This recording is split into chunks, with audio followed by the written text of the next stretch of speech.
On workspace, 3D modeling, on tab home or on tab solid, activate the command Polysolid.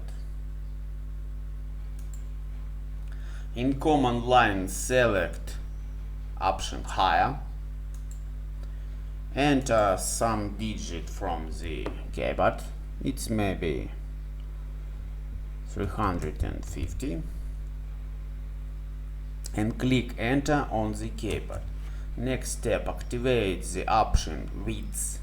Move the cursor and in command line left mouse button click on that option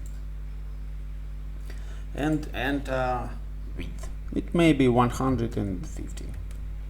Click enter on the keyboard.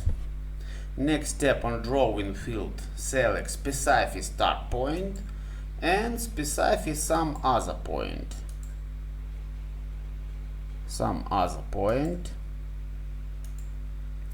And activate the option close.